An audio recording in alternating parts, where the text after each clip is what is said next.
para sa mga hindi pamilyar kung anong anthropology, so ang anthropology ay mula sa salitang Griego na anthropos, na nangangahulugan ng tao, logos, nangangahulugan ng salita.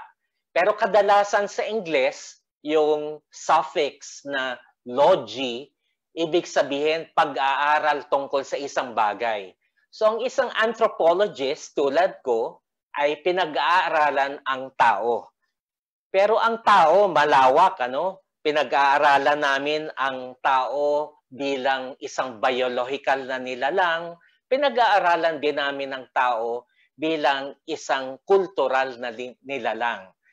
Isang translation din sa anthropology, bukod sa antropolohiya, tinatawag din namin itong agham tao o the science of man. Merong 4 na major na mga branches ang anthropology na makikita ninyo sa screen. Una ay ang antropolohiyang biological o biological anthropology, kung saan pinag-aaralan ang tao bilang isang biological na nilalang. So pinag-aaralan namin dito ang human evolution, pinag-aaralan namin kung gaano tayo kalapit sa ating mga kamag-anak na mga primates tulad ng mga chimpanzee, pinag-aaralan namin ang iba't ibang sukat ng tao, ang human genetics at iba pa. Ikalawang sangay ng anthropology ay tinatawag na arkeolohiya o archaeology, kung saan pinag-aaralan naman ang kultura ng tao sa nakaraan. Naghuhukay ang isang archaeologist para maghanap ng mga ebidensya tungkol sa pamumuhay ng tao sa nakaraan. Yung pangatlong sangay ay tinatawag na antropolohiyang pangkultura, kung saan pinag-aaralan namin ang iba't ibang kultura sa iba't ibang parte ng mundo. At ang ikaapat ay ang antropolohiyang linguistiko, kung saan pinag-aaralan namin ang relasyon ng wika at ng kultura. So yung talakayan natin ngayon, may ilulugar dito sa ikatlo at ikaapat na sangay ng anthropology. So next slide please. Okay. So ano ba ang antropolohiyang linguistiko? Ito ang anthropological na pag-aaral tungkol sa mga wika. Kasi ang last Wednesday ang nagsalita si Dr. Nolasco, no? Siya ay isang linguist. Pero ang isang linguist, mas ang pinag-aaralan niya yung mga istruktura ng wika. Kaming mga anthropologists, gusto naming tignan, sige, dapat malaman ng istruktura ng wika, ano ngayon ang relasyon nito sa kultura? At yon ang ating titignan. Na sa aking palagay, ang wika ay isang salamin para makita natin ang kaluluwa ng isang kultura.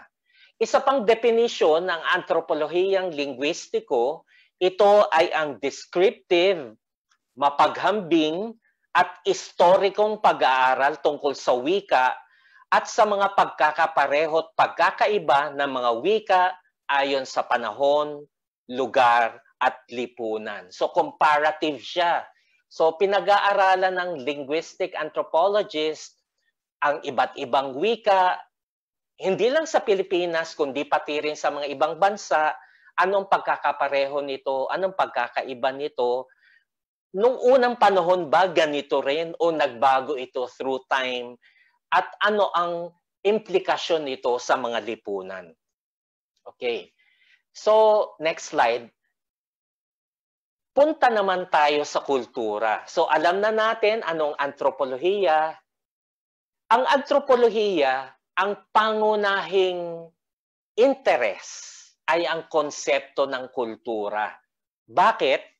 Kasi ang tao lamang ang merong kultura sa iba't ibang nilalang sa ating mundo. Maraming definition tayo ng kultura. Ang pinakasimpleng definition, sinasabi ang anthropology, ay pag-aaral tungkol sa way of life ng mga tao. Isa ring simpleng definition, Anumang likha ng Diyos, natural yon.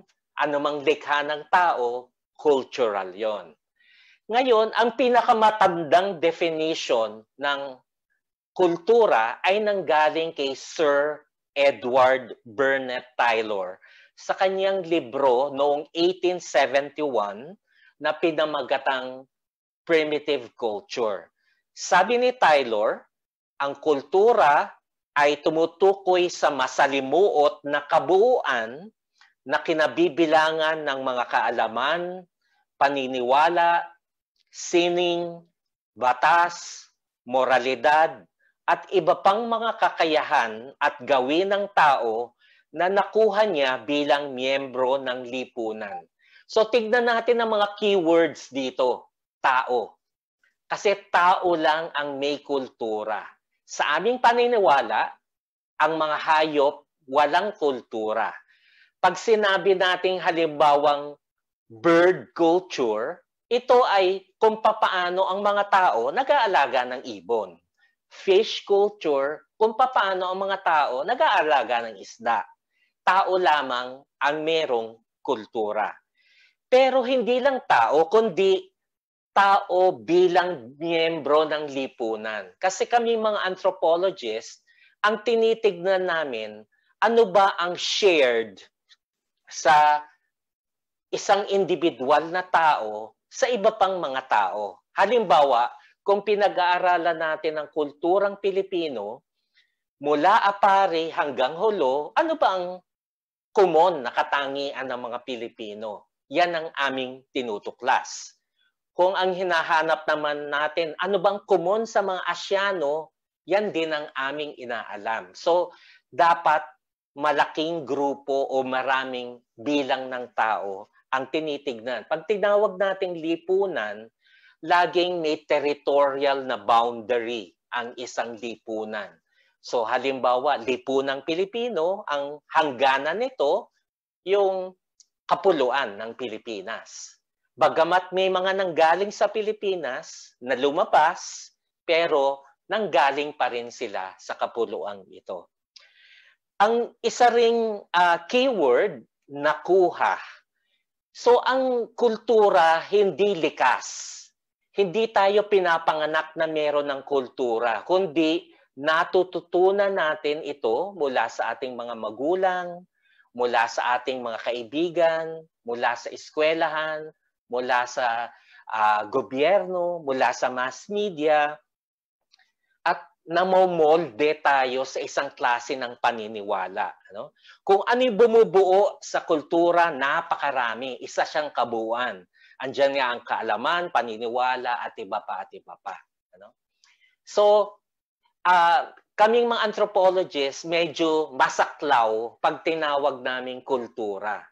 Lahat ng gawa ng tao, parte ng kultura. Okay, next slide. Punta naman tayo sa ano ba ang nilalaman ng isang kultura. Ito ay isang modelo mula sa isang American anthropologist na si Clyde Cloghorn. Meron siyang tinatawag na 5 elemento ng isang sistemang pangkultura. Sinasabi niya na anumang kultura, merong kapaligiran o environment. Pag pinag-aaralan natin ang lipunang Pilipino, ang kapaligiran natin, yung kapuluan, yung mga isla, yung karagatan, yung mga bundok, kagubatan, etc. Ikalawang elemento, grupo o lipunan. So, halimbawa, kung pinag-aaralan natin maliit na grupo, halimbawa, grupo ng Maralita sa Metro Manila, pwede rin natin yung pag-aralan. Kung mas malaking grupo tulad ng lipunang Pilipino, sila yung mga nakatira sa ating kapuluan na nagtataglay ng isang partikular na kultura na tinatawag nating kulturang Pilipino. Yung pangatlong elemento, material na kultura. Ito yung lahat ng bagay na nililikha ng tao na tangible, kayang hawakan. Tulad ng ito, laptop, cellphone, mga notebook, etc., mga pananamit, mga musical instruments, lahat yan ay material na kultura. Pang-apat na elemento, mga aktibidad at gawin ng tao. Ito hindi na nahahawakan.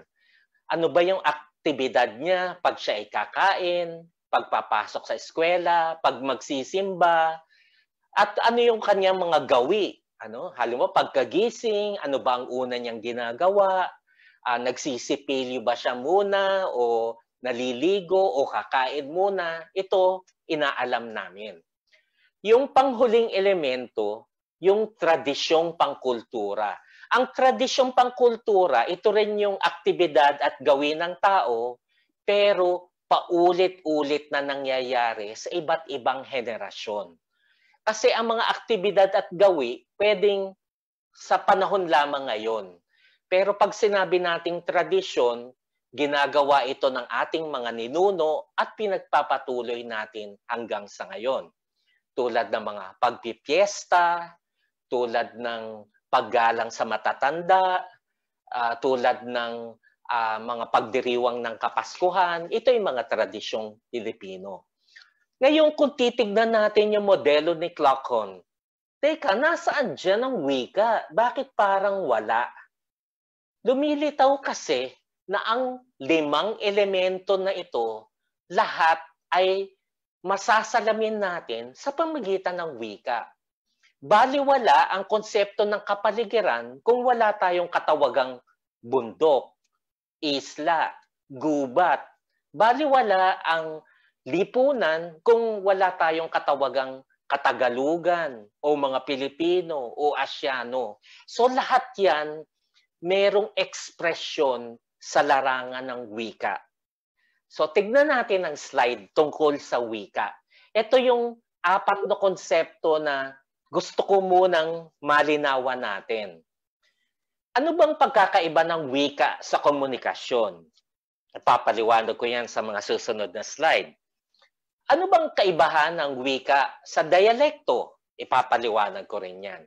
Tapos meron pang isang termino na marahil hindi pamilyar ang marami sa nanonood ngayon, meron pang terminong sosyolekto. Ipapaliwanag ko. Next slide. Tignan natin ang komunikasyon. So, alam natin na halos lahat ng hayop, kung hindi man talagang lahat, meron silang mga abilidad na mag-communicate sa isa't isa.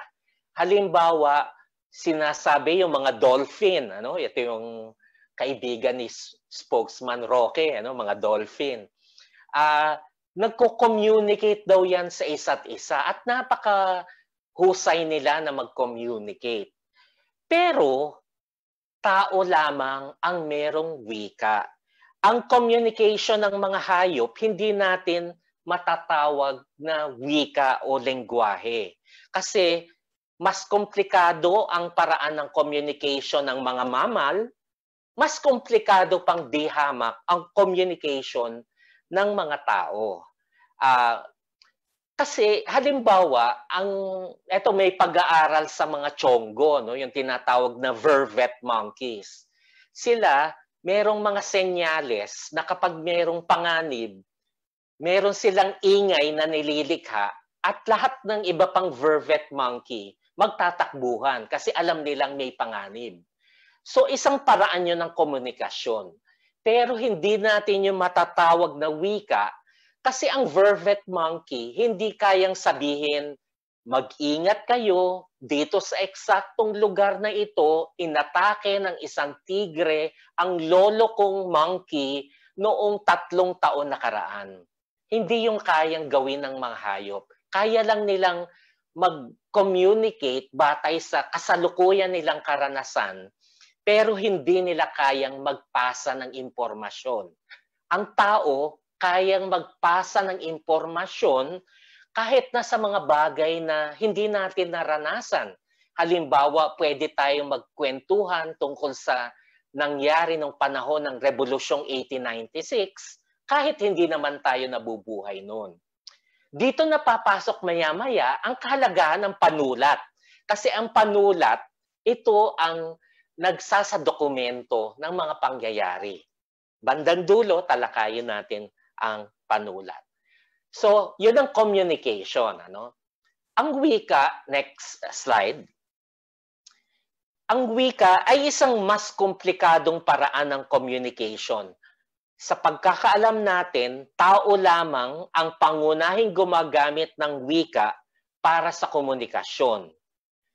Pero, dapat nating alalahanin na bukod sa wika, gumagamit din naman tayo ng hindi verbal na komunikasyon.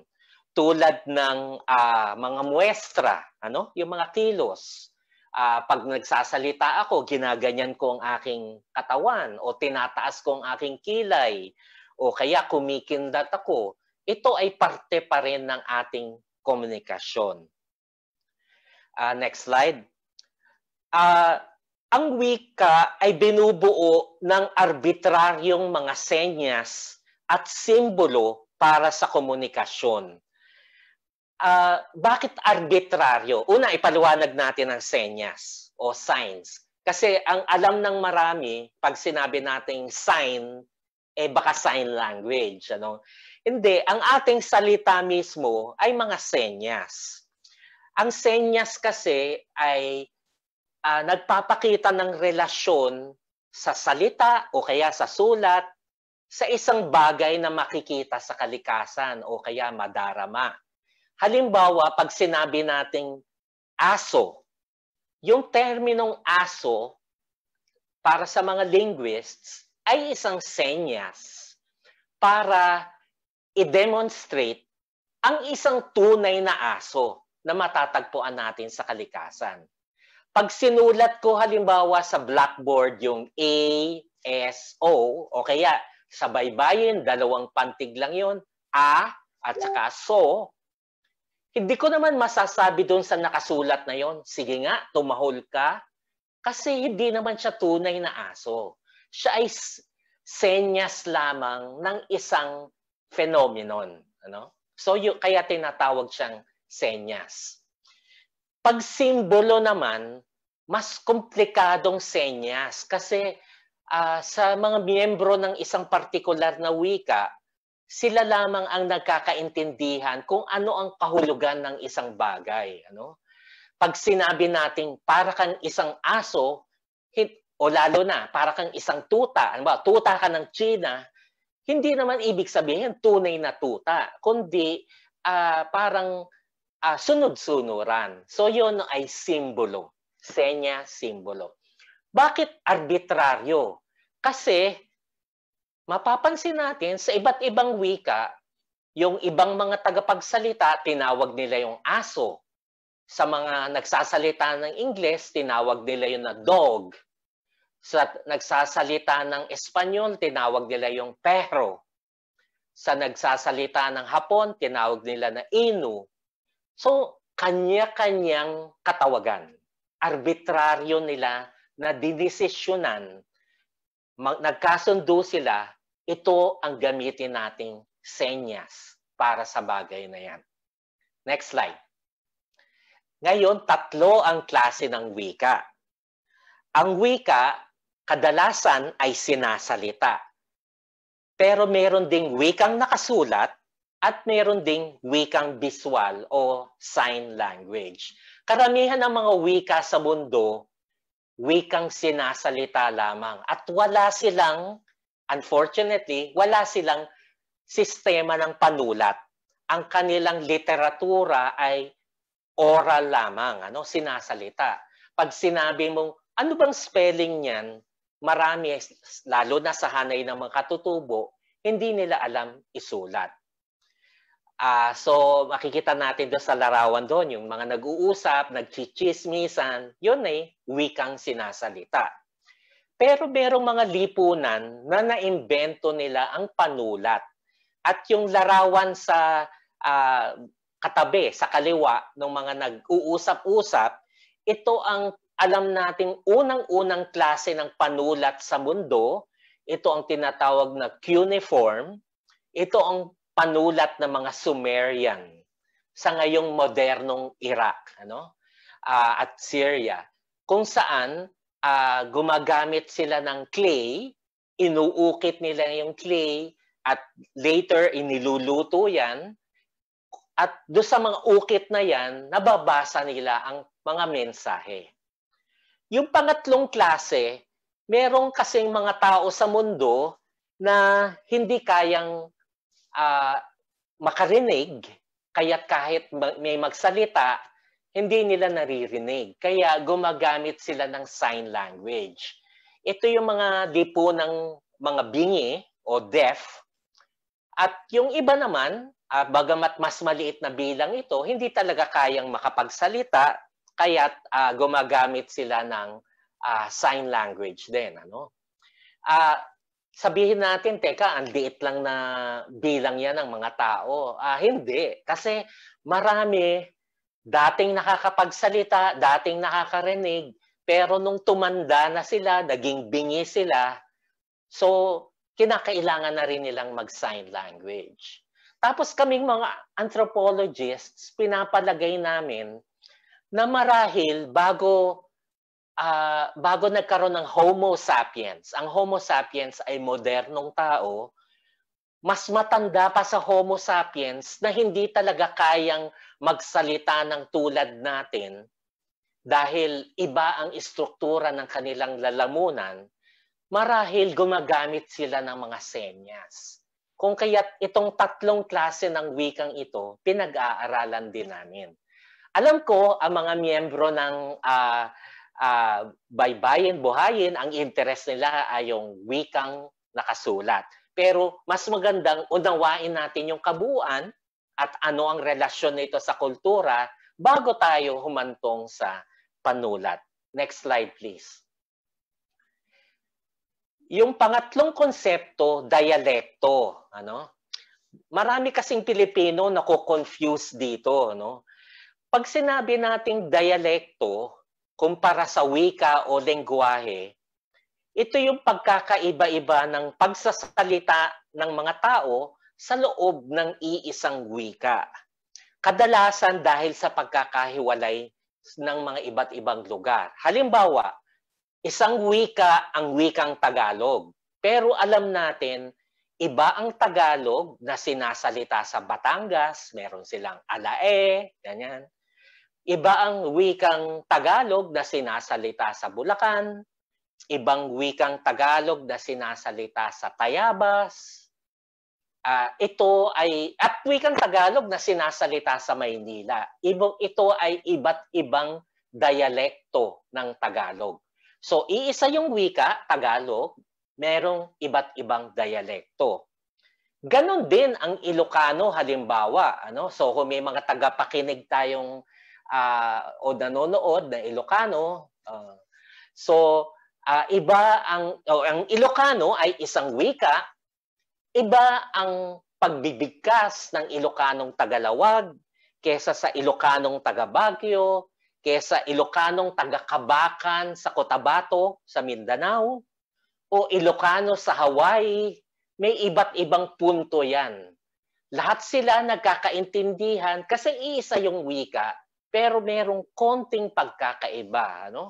Halimbawa, para sa mga Ilocanong tagapakinig, merong ang tawag sa gunting sa Ilocano ay kartib. Tawag sa iba, gateng. Medyo magkaiba, pero maiintindihan nila yung konteksto kasi iisang wika. So sa Pilipinas, napakaraming wika. At ang bawat wika, merong dialekto. Ngayon dito, maraming misconception ang mga Pilipino. Akala nila, iisa ang wika sa Pilipinas at ito ay ang Filipino. At ang lahat ng iba, dialekto. Hindi po, napakarami, ilang daan. Papakita ko mamaya. Ang wika sa Pilipinas at ang bawat wika ay merong pagkakaiba-iba ayon sa lugar na tinatawag nating dialekto. Yung panghuling konsepto natin, next slide, ay ang sociolekto o sa Ingles, sociolect. Ito naman yung pagkakaiba-iba ng pagsasalita ayon sa pagkakaiba-iba ng grupong panlipunan. Kasi yung dialect, pagkakaiba-iba ng pagsasalita ayon sa lugar. Batangas, Tayabas, Maynila. Pero pag sociolect, pagkakaiba-iba ayon sa iba't ibang grupo. Bakit kaya iba ang pananalita na mahirap sa mayaman? Halimbawa, ang mga mahirap mas bulgar kung magsalita, diretso sa punto, palamura halimbawa. Bakit iba ang pananalita ng nakapag-aral sa hindi nakapag-aral? Bakit ang mga professional merong kani-kanyang jargon o mga termino na sila-sila lang ang nakakaintindi? Halimbawa, mga doktor nag-uusap, oh, your patient has ARI, okay? ARI, acute respiratory infection. Sa ordinaryong salita, sipon, lagnat at ubo lamang yun. Pero dahil pare-pareho silang doktor, nagkakaintindihan sila sa ganitong klase ng termino. Okay? So, iba pa ng mga grupo. Kabilang dito ang pananalita ng mga Jejemon, pananalita ng mga Bekimon, at iba pang mga grupo sa Pilipinas. So, pag dialekto, teritoryo. Pag sosyolekto, ayon sa grupo. Pero, variation lamang siya ng iisang wika. Kahit na yung wikang Bekimon, wikang Filipino pa rin yun. Pero, merong partikular na gamit na yung mga Beki ang mas makakaintindi. Pero, matututunan din ng iba dahil ginagaya nila. So, ito yung 4 na konseptong gagamitin natin sa talakayang ito. Okay. Iyan ang mapa ng iba't ibang wika sa buong mundo. Merong libo-libong wika sa buong mundo. Hindi ko kayang isulat lahat. Ang napaka-unique sa tao, ang tao sa kasalukuyan, iisang species na lamang. Ito ay ang Homo sapiens sapiens. Hindi tulad ng mga hayop, mga pusa, may iba't ibang species, mga aso, may iba't ibang species, mga tiyonggo, may iba't ibang species, biologically, Pero tao, kay Africa yan, kay Pilipinas yan, kay Amerika yan, lahat sila Homo sapiens. Pero pag nag-usap tayo ng wika, iba-iba ang wika ng mga tao sa mundo. At dahil iba-ibang wika, iba-iba rin ang kultura. Kasi nga, ang wika bilang salamin ng kultura. Ang nakalista rito, yung mga pinakamalaking grupong pamilya ng mga wika. Yung Afro-Asiatic languages na mga wika sa Africa. Austronesian languages, ito yung mga wika sa Pacific. Kabilang na ang wika natin. Meron akong mapa sa susunod. Indo-European languages, wika sa India hanggang sa Europe. Kabilang na ang Ingles, Aleman, Espanyol. Niger, Congo, salita rin ito sa Africa, lalo na sa gitnang baba ng Sahara. Sino-Tibetan, ito yung pinakamalaki dahil sa malaki ang kanilang populasyon. Ito yung mga wika sa China, sa Tibet, at yung mga katabing bansa. Trans-New Guinea, mga wika sa Papua New Guinea. Na nabanggit ni Sir Jay, nakapag-field work din ako dito. Next slide. Ngayon, yan ang mapa ng saan matatagpuan ang mga wikang Austronesiano o Austronesian languages. Makikita natin ito ang pinakakalat sa buong mundo mula sa Chile, yung tinatawag na Easter Island, sa dulong kanan, hanggang sa Africa, yung wikang Malagasy ng Madagascar, isang bansa sa Africa, sa dulong kaliwa. Ang Pilipinas, nasa taas ng Australia, lahat ng yan, mga wikang Austronesian. Bakit sila ganyang kalaganap? Dahil ang mga Austronesian ang nakaimbento ng bangka na may katig. At dahil dito, bago dumating ang mga mananakop na Europeans, kumalat ang mga Austronesian sa iba't ibang parte ng mundo. nakapaglayag sila at kumalat. So hindi nakakapagtaka na may makakausap kayong taga-Indonesia. Bakit ang mga termino ninyo parang terminong Pilipino? Ang tawag nyo sa mata, mata rin. Ang tawag nyo sa kambing, parang katunog, kalding, kanding. Bakit ang tawag nyo sa payong, payong din? Kasi nga, lumaganap ang mga wikang ito, pero through time, nagkaroon ng pagkakaiba-iba, naging magkakaibang dialekto, at sa tagal ng panahon, naging mga full-blown languages. So ang bahasa Indonesia, bahasa Melayu, Tagalog, Ilocano, Kapampangan, mga wika sa Hawaii, mga wika ng Maori, ng New Zealand, lahat ito ay parte ng pamilya ng Austronesian. Isang branch dyan na siguro mas familiar kayo, Malayo-Polynesian. Ang Malayo-Polynesian, branch ng Austronesian family of languages. Next slide. Okay. Punta tayo sa Pilipinas. Ilan ba ang wika sa Pilipinas? Sa pinakahuling publication ng Ethnologue na pinapublish ng Summer Institute of Linguistics, sinasabi na merong 182 na wika na buhay sa Pilipinas. So ganun, daan-daan wika sa Pilipinas. Ano? Pero syempre, yung ibang wika maliliit, konti lang ang tagapagsalita, yung ibang wika malalaki.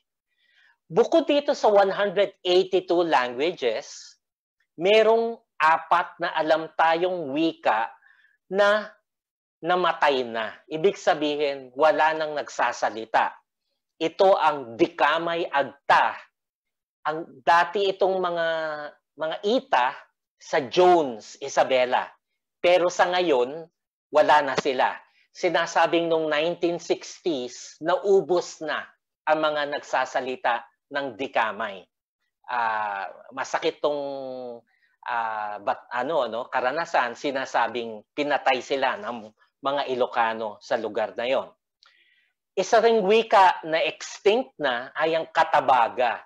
Ito naman ay sinasalita sa Bondok Peninsula ng Quezon. Sila rin ay mga Negrito o mga Ita sa lugar na yon, pero wala na rin sila dyan, wala nang tagapagsalita. Yung sumunod ay Tayabas Agta. Ang Tayabas, of course, ay sa Quezon. Dati meron ding mga Negrito dito. Kung meron man, hindi na sila nagsasalita ng wika nila. At yung panghuli, yung Agta na sinasalita sa Villa Viciosa sa Abra. Sa ngayon, wala nang mga Ita sa lugar na yon, pero nung unang panahon at naidokumento ito, dati merong ganitong mga tao sa Abra, pero nagsiwala na, naubos na. So lahat ng 4 na ito ay mga wika ng iba't ibang grupong Negrito o mga Ita sa Pilipinas. Bakit yung mga Negrito ang pinakaunang-unang nawawala ng wika? Kasi dapat nating tanggapin, sila yung mga pangunahing nakakaranas ng diskriminasyon. Inaalipusta sila ng maraming Pilipino, sinasabing, mga baluga, maitim, mga pandak, mga pango. So, ang paraan nila para sila ay umangkop sa modernong lipunan, ginagamit na nila yung wika ng mga kapitbahay nilang grupo. Kung ang wika ng kapitbahay nila ay Kapampangan, tulad sa Pampanga, nagkakapampangan na lang sila para hindi sila dumanas ng diskriminasyon. So, yung wika nawawala sa mga ganitong grupo na nakakapanghinayang. Kasi kapag nawala ang isang wika at tinatawag natin itong kaluluwa ng kultura, parang nawala na rin ang kanilang identidad. Maraming mga termino sa kanilang kapaligiran, hindi na natin alam. Dahil ang mga terminong yun, natuklasan nila sa kanilang partikular na lugar, so wala nang gumagamit sa ganong mga termino. meron ding naidokumento ang SIL o Summer Institute of Linguistics na 2 sign languages sa Pilipinas. Ang mas malaki ay ang Filipino Sign Language o FSL at ang ikalawa ay ang Samar Sign Language na unique lamang sa isla ng Samar. Hindi pa ito masyadong napapag-aralan. Pero yung FSL, sinasalita yan sa buong kapuluan ng Pilipinas ng mga kapatid nating bingi, lalong-lalo na kung sila ay nakapag-aral sa mga eskwelahan para sa mga bingi. No? So, ang wika halimbawa ng bingi sa Metro Manila, walang kinalaman sa wikang Tagalog kasi magkaiba ang struktura ng 2 wikang yon. Meron silang sariling wika. Mamaya na lang sa open forum, kung may mga tanong kayo, pwede natin yang talakayin. Okay, punta na tayo talaga sa ano bang relasyon ng wika sa kultura. Sa Pilipinas, maraming tayong tinatawag na iba't ibang grupong etniko o ethnic groups. At ang mga batayan sa tinatawag nating ethnic groups ay iba-iba. Isa na ang relihiyon, halimbawa mga Bangsamoro, karamihan sila sa kanila, kung hindi man lahat, ay mga Muslim. So yung pagiging Muslim nila ay naging identidad ng kanilang grupong etniko. Kung sila man ay Maranao, Maguindanao, pero lahat sila binibilang ang sarili bilang Bangsamoro. Naging batayan din ng etnikong identidad kung saan naninirahan ng mga tao. Sila ba'y naninirahan sa kabundukan o sila ba'y tagapatag? Sila ba'y naninirahan sa mga baybay dagat o sila ay mga mandaragat tulad ng mga Badyaw sa Sulu at Tawi-Tawi? Magkakaiba ang grupong etniko ayon sa paninirahan. Ano? So halimbawa, yung tinatawag nating Igorot, ang I, ibig sabihin kasi noon, taga. Yung Gorot o Golot, parang yun yung Tagalog na gulod. Taga-gulod, ibig sabihin taga-bundok. So yung kung saan sila naninirahan, yun ang katawagan sa kanilang grupo. Ang Tagalog, mga taga-Ilog. Ang Kapampangan, nasa tabi ng Pampang. Okay. Yung pangatlo na batayan, yung kanilang itsurang pisikal. Na ito, partikular sa mga grupong negrito sa Pilipinas. Kasi sila yung mas madali nating maipag-iba sa nakararaming mga Pilipino dahil lamang sa pisikal na kaanyuan. Dahil sila ay relatibong mas maitim kaysa sa nakakarami, relatibong mas maliit, relatibong kulot ang buhok, so madali nating malaman kung sila ay negrito. Pero iba't iba rin ang grupo ng negrito. Merong Agta, may Ita, may Ati, may Mamanwa, etc. Yung pang-apat na nag-iiba sa iba't ibang grupo ay ang kanilang partikular na katangiang pangkultura. Halimbawa, ano ba ang kanilang mga costume? Ano ba ang kanilang pananamit? Halimbawa, may mga grupo sa Mindanao na nagsusuot ng malong. Alam natin na mga Maranao nagsusuot ng malong. So, ano ba ang kanilang klase ng bahay? Bahay kubo ba ito? O bahay na nasa bangka tulad ng mga Badyaw?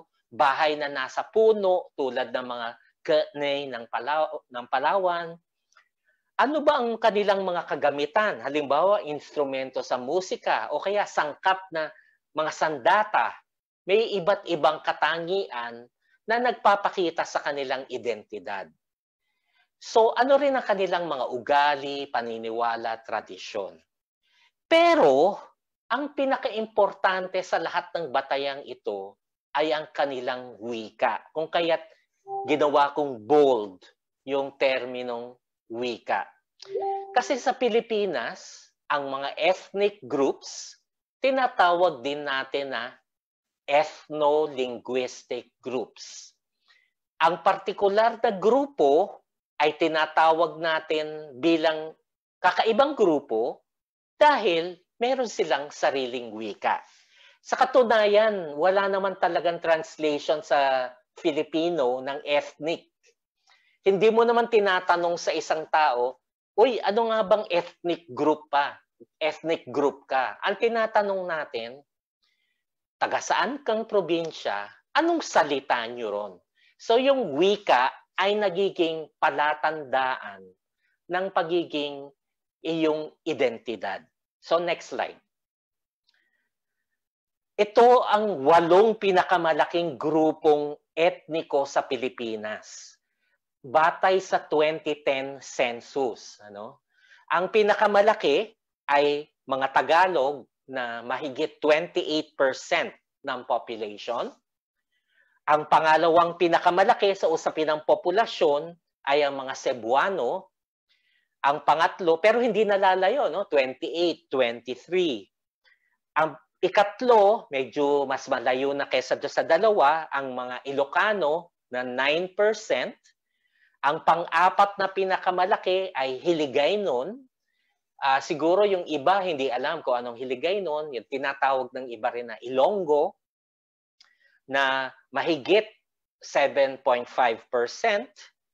Ang susunod na pinakamalaki ay ang wikang Bicol na 6%. Bagamat alam natin, iba-iba rin ang klase ng Bicol mula Camarines Norte hanggang Sorsogon, may pagkakaiba-iba. Ang sumusunod ay ang Waray na 3.3% na sinasalata sa Samar at sa Leyte. Ang sumusunod ay ang Kapampangan na 3%.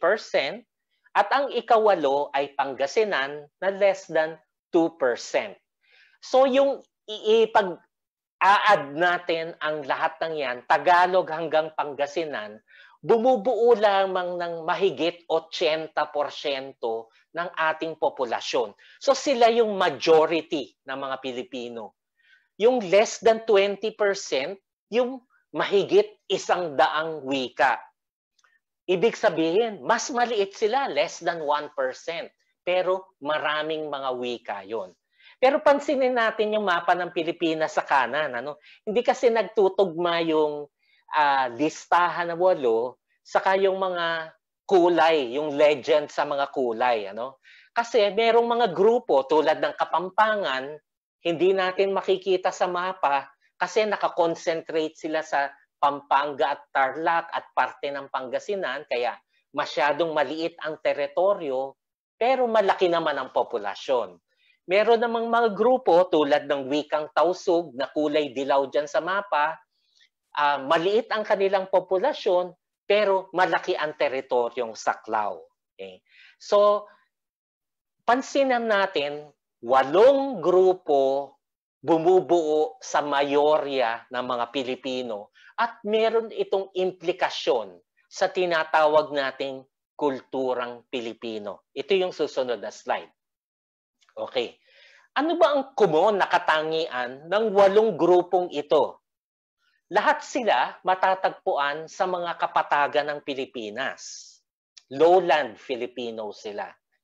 Ikalawa, pangunahing nakabatay sa agrikultural na pamumuhay ang sinauna nilang pamumuhay. So nagtatanim ng palay, kaya ang Central Luzon ay isang rice granary, Pangatlo, mayorya sa kanila mga Kristiyano. At pinakamalaki ron, Katoliko, pero pati na rin ang iba pang mga grupong Kristiyano.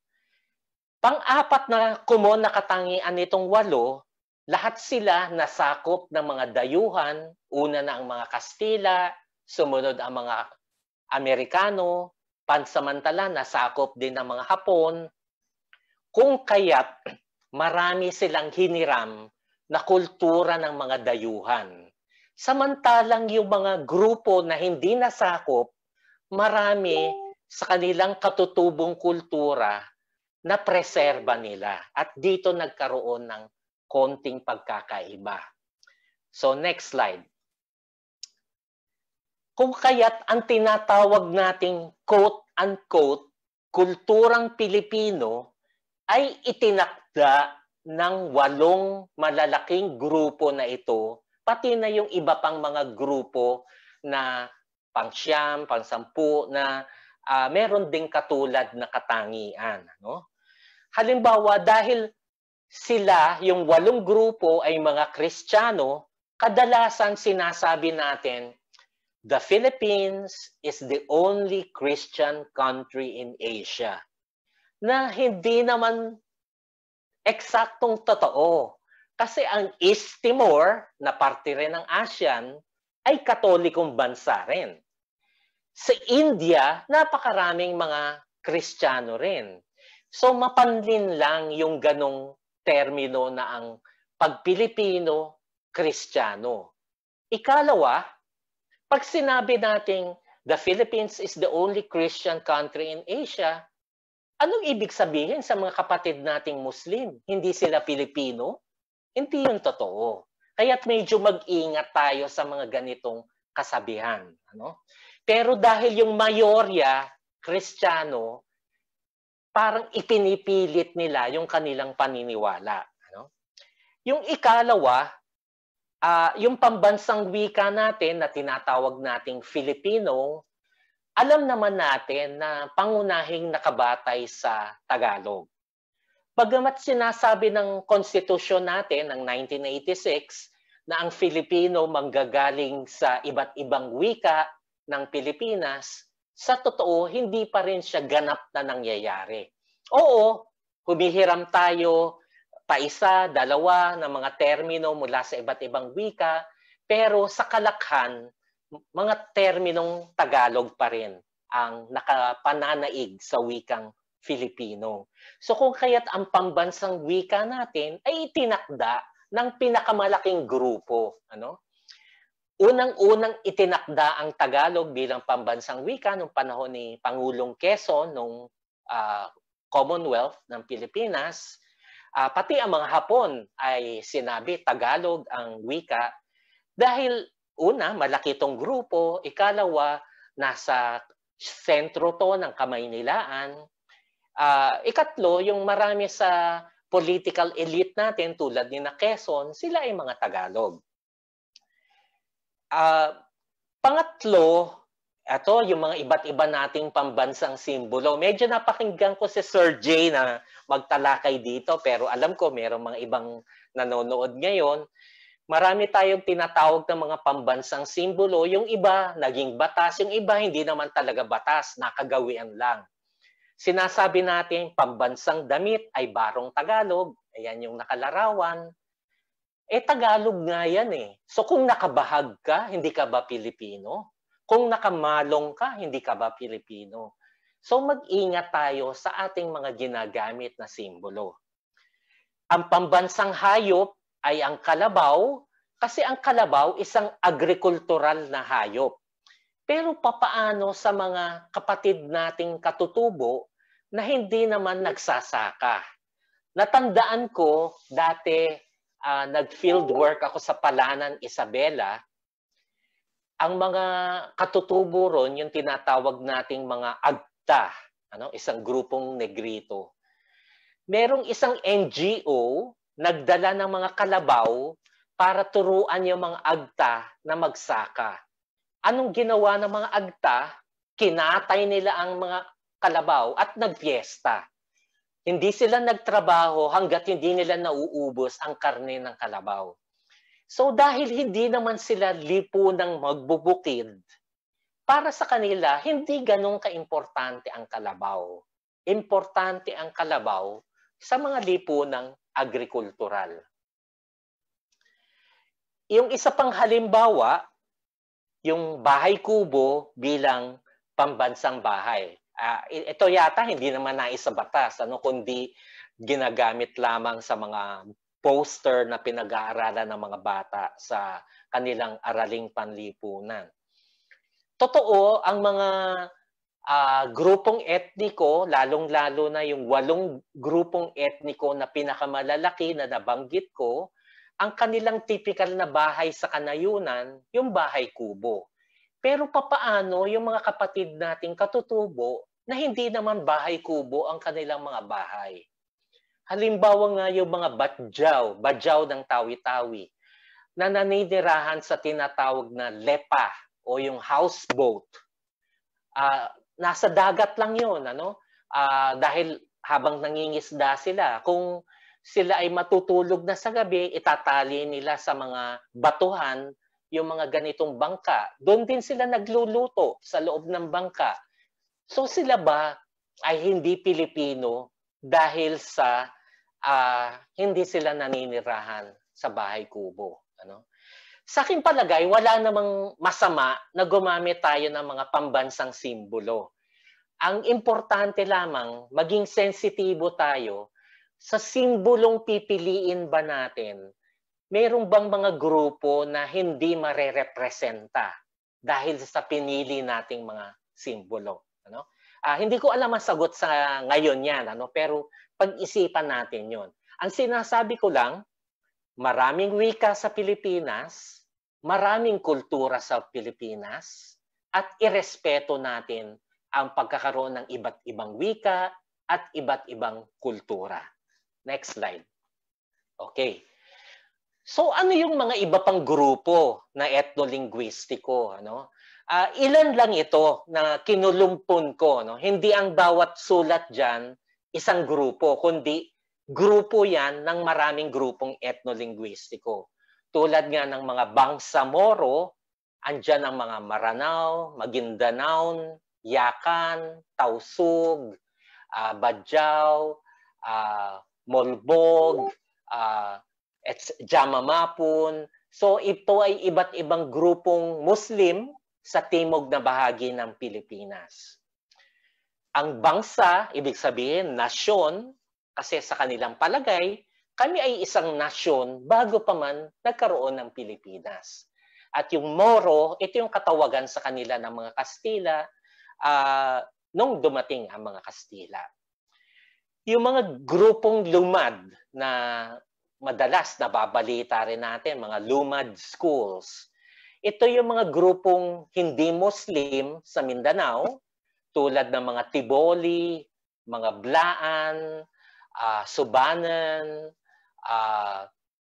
Manobo, Tagakaulo, iba't iba pang grupo sa Mindanao.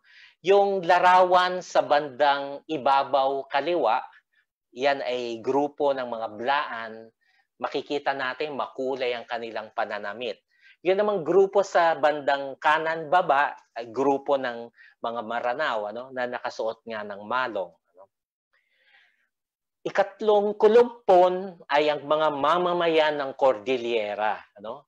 Dati tinatawag nating kaigorotan. Pero merong kasing ilan sa kanila na ayaw nila yung terminong igorot. Pero yung iba, tanggap nila yung terminong igorot tulad ng mga nasa Benguet at Mountain Province. Pero kung batay sa wika, andyan ang mga Ibaloy, Kankanae, Ifugao, Kalinga, Isnag, Tingyan. So lahat sila naninirahan sa rehiyon o kabundukan ng Cordillera. Wala sa larawan dyan, ano? Pero halimbawa mga rice terraces, matatagpuan sa mga lugar na ito. Yung pang-apat na grupo ay ang mga Negrito na nabanggit ko na mas maitim kesa sa atin, kalat sa buong kapuluan, tinatawag sa iba't ibang katawagan. Itong nasa larawan sa kaliwang bahagi sa ibaba ay mga grupo ng mga dumagat sa Aurora. Ano? Sila ay isang grupong Negrito. Kaya tinawag sila ng mga Kastila na Negrito kasi negro, ibig sabihin itim. Negrito, maliit na maitim. Sumunod na grupo, mga Mangyan ng Mindoro. So, maraming katutubo sa Mindoro, iba't ibang grupo yan. Andiyan ang Iraya Mangyan, Buhid Mangyan, andiyan ang Hanonoo Mangyan, Alangan Mangyan. Lahat sila binibilang ang sarili bilang Mangyan. Ang kahulugan lang naman ng Mangyan, tao. Ano? Kasi nung tinatanong sila ng mga anthropologists, nung panahon ng Amerikano, anong tawag ninyo sa inyong grupo? Ang sagot nila, mangyan kami. Ibig sabihin, tao kami. Yung mga anthropologists, alam nila na maraming grupo ng mangyan, natanong nila, teka, anong klaseng mangyan? So yung isang grupo sa Mansalay, Oriental Mindoro, sabi nila, Hanunoo mangyan kami. Ibig sabihin, totoong tao kami. Ano? Na nag-stick na yung ganong katawagan. Nabanggit ko yung Hanunoo mangyan kasi mamaya, tatalakayin ko, meron silang sariling panulat. Ito yung surat mangyan. Yung mga Chinoy ay hindi naman talaga nanggaling sa Pilipinas. Sila ay, ang kanilang mga ninuno ay nagmula sa labas ng Pilipinas, pero masyadong matagal ng panahon. Of course, merong mga bagong salta lamang tulad ng mga nagtatrabaho sa Pogo. No? Hindi sila Chinoy, talagang Chino sila. Pero pag sinabi nating Chinoy, Pilipino na sila dahil ang kanilang mga ninuno matagal nang naninirahan dito at tanggap na sila ay mga Pilipino.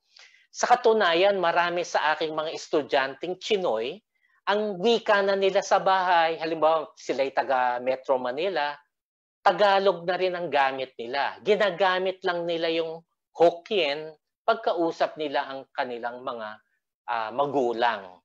Pero yung mga nakababatang henerasyon, gumagamit na ng mga wika sa Pilipinas. At marami pang ibang grupong etnolinguistiko. Karamihan sa kanila, ang wika pa rin ang nagtatakda sa kanilang identidad.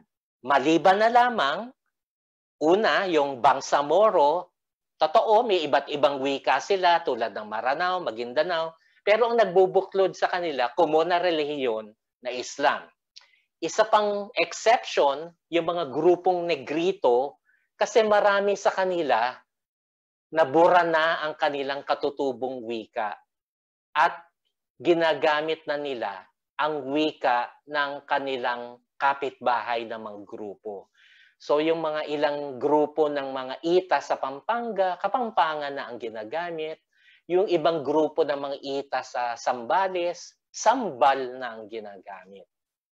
So dito lamang may konting pagkakaiba pero halos lahat ang wika ang nagtakda sa kanilang etnisidad. Next slide. Ano bang relasyon ng wika at identidad? Ito ang isang mahabang teksto mula kay Claire Cranch. Basahin ko, medyo mahaba, no? Sabi ni Cranch, laganap ang paniniwalang may likas na kaugnayan sa identidad ng isang grupo ang wikang sinasalita ng mga miyembro ng nasabing grupong panlipunan. Sa pamamagitan ng kanilang punto, bokabularyo, pattern sa pagdiskurso, kinikilala nila ang kanilang sarili at kinikilala sila bilang miyembro ng isa o ng ibang komunidad sa pagtatalumpati at pagdiskurso.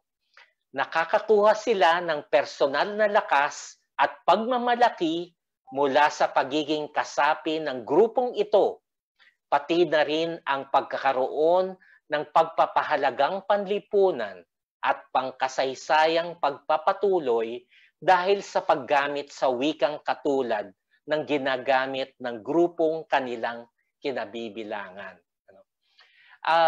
So marami ay maliban na lang siguro sa mga elitista, pinagmamalaki nila ang kanilang wika. Halimbawa, yung mga bisdak, mga Bisaya na likas na Bisaya, pinagmamalaki nila ang pagsasalita ng Bisaya, At kapag sila ang nagkakakita-kita, mag-uusap sila sa kanilang wika kasi parang may connection sa isa't isa.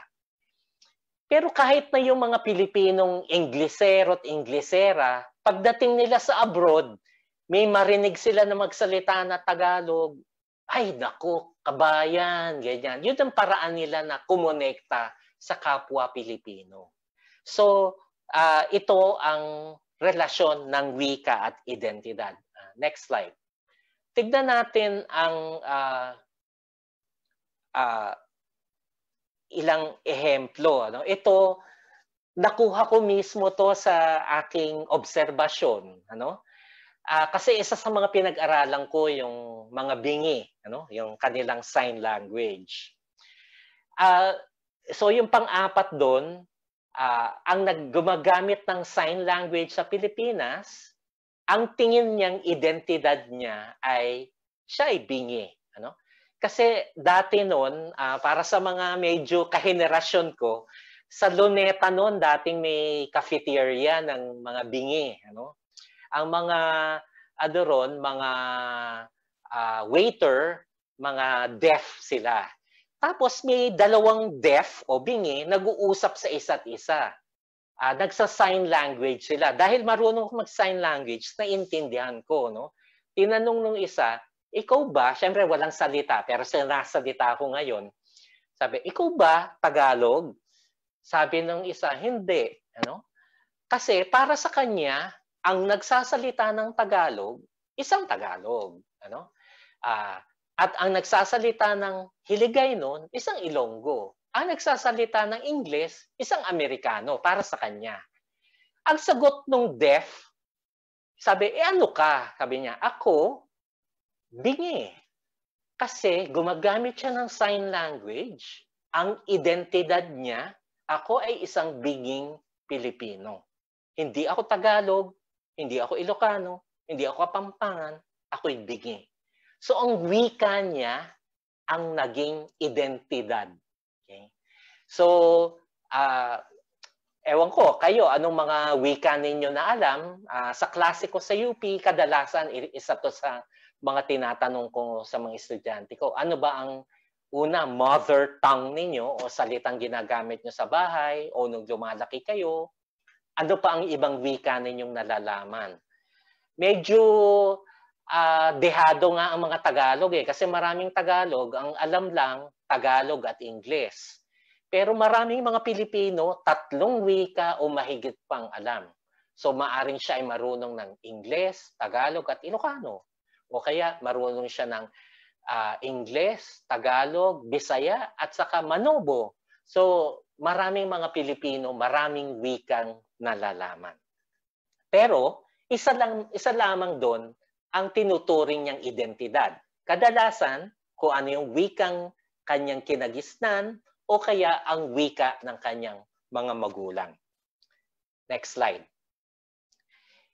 Ito, nabanggit din ni Jay na isa sa mga pinag-aralan ko para sa aking master's thesis at saka sa PhD dissertation ay ang Kalinga. Nanirahan ako sa pamayanan ng Dananaw sa Kalinga. Ang Dananaw ay isang barangay sa munisipyo ng Tinglayan sa Kalinga. Ang tawag ng mga tao sa kanilang sarili sa Dananaw, Ichananaw. Ibig sabihin, taga Dananaw. Kasi ang tawag nila sa Dananaw, Chananaw. Ano? Nag-interview ako sa mga matatanda, focus group discussion. Ito yung isang matanda na makikita ninyo yung tattoo sa kanyang dibdib. Sabi ng mga matatanda, pag may nakakasalubong kami, agad naming makikilala ang kanilang muka kung siya ay taga-Chananaw o hindi. Kasi maliit lang naman ang aming barangay, magkakilala kaming lahat. Pero ang intonasyon sa pagsasalita ng wikang Kinalinga, dito mayroong mga pagkakaiba. Sabi nila, syempre, kanilang palagay ito, maaaring hindi payag ang ibang Kalinga. Sabi nila, ang aming dialekto na sinasalita sa Chananaw, ang pinakamagandang pakinggan. Dahil ito ay may magandang ritmo yan, at melody. Ganun naman ang maraming Pilipino. Ang tingin nila, yung pagsasalita nila, ang pinakamaganda, pero yung salita ng iba, sasabihin nila, parang ibon magsalita. Pero isang halimbawa ito ng pagkakaroon ng pride, pagmamalaki, dahil sa sariling wika at identidad na pareho sa kanilang grupo. Next slide, please. Balik na naman tayo sa bingi. Ito ay mula kay Julius Andrada. Siya ang dating Pangulo ng Philippine Federation of the Deaf. Ayan ang logo nila ng PFD. Kung siguro ang Baybayin Buhayin ay may logo na gumagamit ng baybayin, sila gumagamit ng sign language sa logo. So yung tatlong daliri naka-extend na ang ibig sabihin ay I love you. I love you yon. So sabi ni Julius Andrada, ikinagagalak namin at ipinagmamalaki na ipaalam sa ating pamahalaan at sa buong mundo na gusto naming mga bingi na maging opisyal na wika naming mga bingi ang Filipino Sign Language o FSL. Isa itong likas na wikang biswal na mahalagang bahagi ng kultura ng binging Pilipino. At nagkaroon na nga ng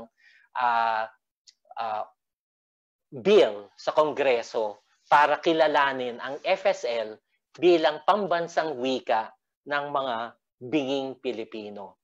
Dapat banggitin kasi na ang mga bingi sa Amerika, may iba silang wika, American Sign Language yun. Ang bingi sa China, may ibang wika, Chinese Sign Language yun. Hindi sila nagkakaintindihan. So again, ang wika bilang pinanggagalingan ng identidad at pagmamalaki sa identidad na yon. Next slide. Okay. Punta na tayo sa anong relasyon ng istruktura ng wika sa mismong kultura ng isang grupo na nagsasalita ng wika na yon. Tignan muna natin ang istruktura ng mga wika sa karamihan ng mga wika sa Pilipinas. Ayoko maging masyadong technical dito dahil alam ko marami rito ay first time na makakarinig ng mga konseptong ito. Pero ang lahat ng wika kasi merong kanya-kanyang structure. Ang bawat wika ay binubuo ng iba't ibang phoneme, morphemes, lexicons, syntax, etc. Pasimplihin natin, may iba't ibang tunog, may iba't ibang salita, may iba't ibang kaayusan ang bawat wika, at iba't ibang simbolo na ginagamit sa kanilang wika. Halimbawa, ang wikang Ingles, kadalasan ang istruktura ng pangungusap ay subject, verb, object. Halimbawa, I, subject, bought o bumili, verb, an apple, object.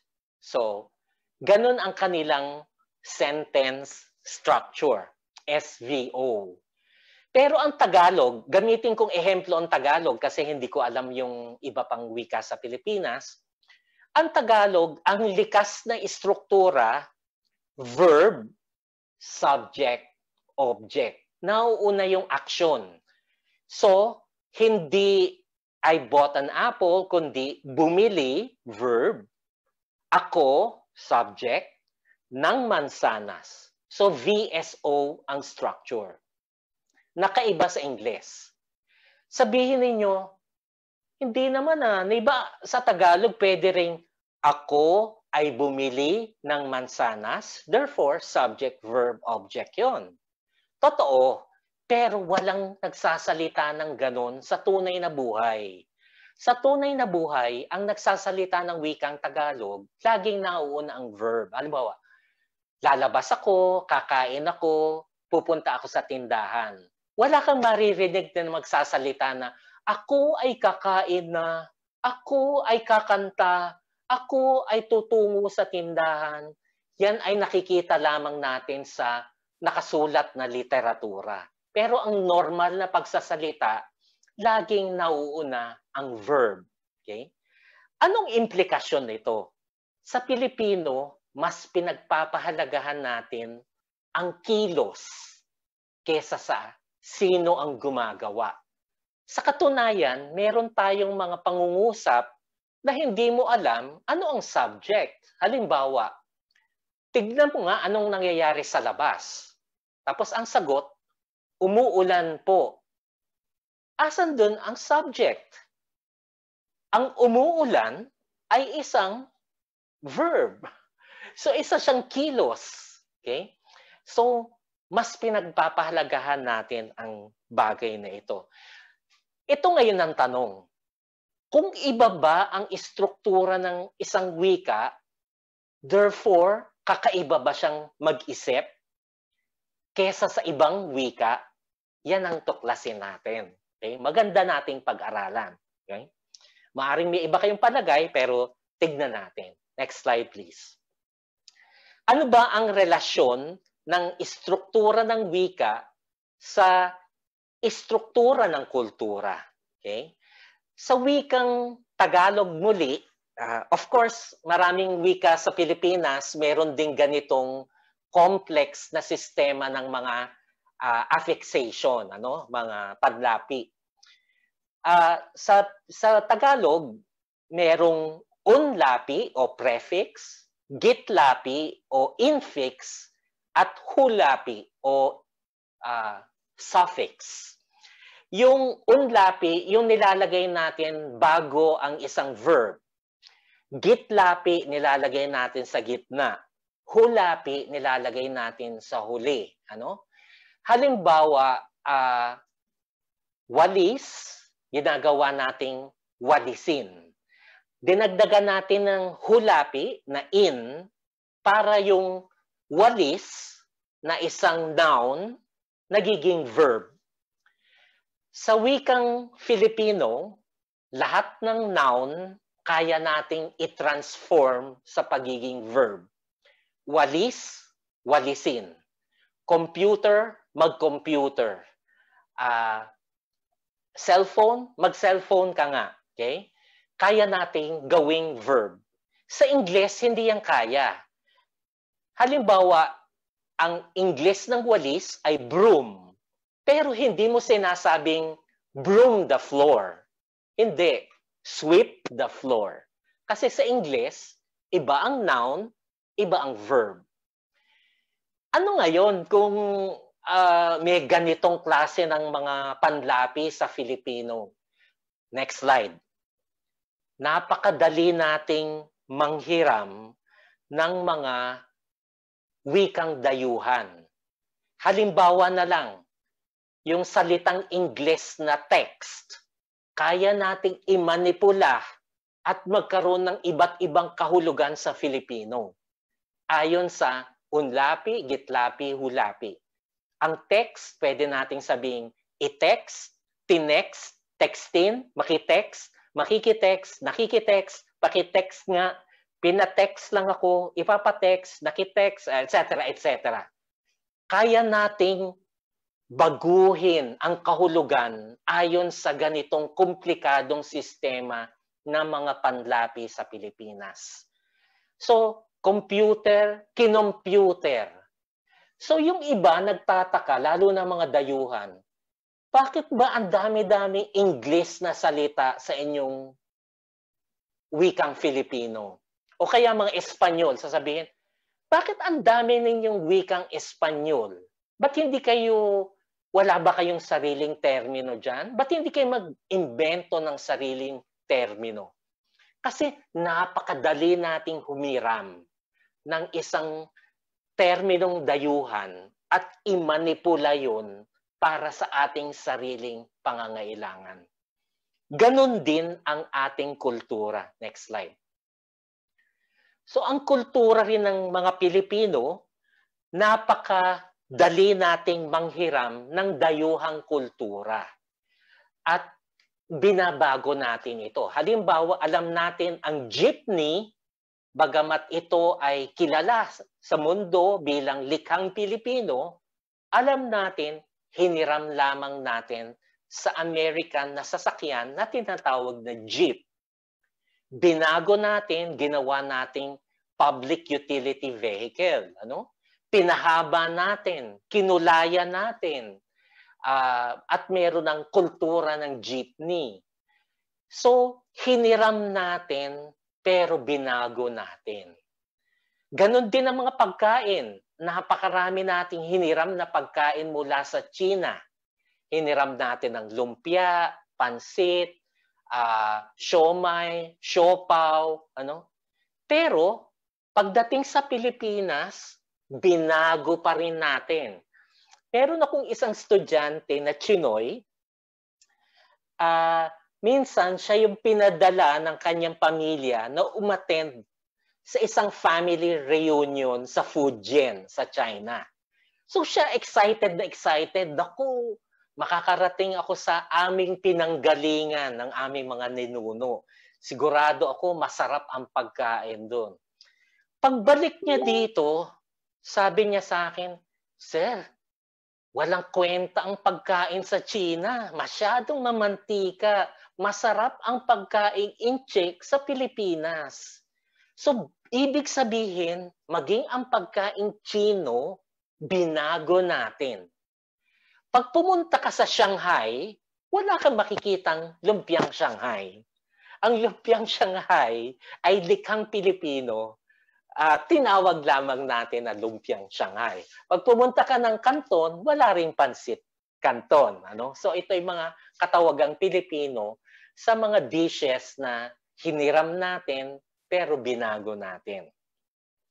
So binabago natin ang kahulugan ng mga salitang banyaga at inaangkin natin bilang atin.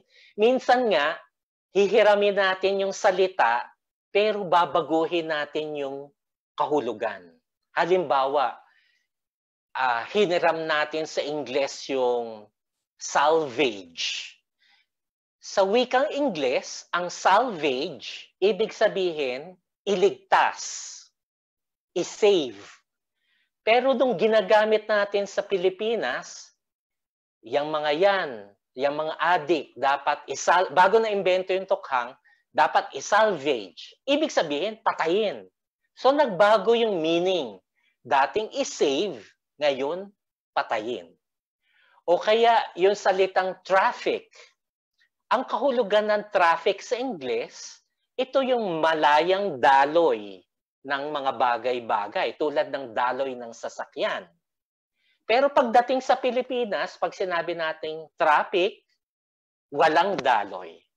So binabago natin ang kahulugan ng mga bagay-bagay. Isa pang nakakatuwang hiniram natin, ano? Mula sa mga African Americans, halimbawa sa New York, pag nagsasalubong sila, sabihin nila, "Hey bro, give me 5 up here." Okay? Magbabati sila, no? Ng palad. Yung up here, ginawa nating appear, disappear, 1/2, 1/4. So binago natin mula sa up here, naging appear. So ito ang kulturang Pilipino. Humihiram, pero hindi eksakto, binabago niya. Ito yung tinatawag naming syncretismo. Humihiram ka, pero binabago mo rin. So ang mga Pilipino hindi naman gumagamit ng bulag na paghiram. Pinipili lamang niya ang gusto niyang hiramin, pero ang hindi niya kailangan, hindi niya hihiramin. Halimbawa sa pagkain, hiniram natin mga pagkain Chino, hindi naman natin hiniram ang chopsticks. So pipiliin lamang natin ang angkop sa ating kultura. Next slide. Punta naman tayo sa usapin ng translation o pagsasalin. Wala talagang eksaktong pagsasalin ng mga salita sa iba't ibang wika.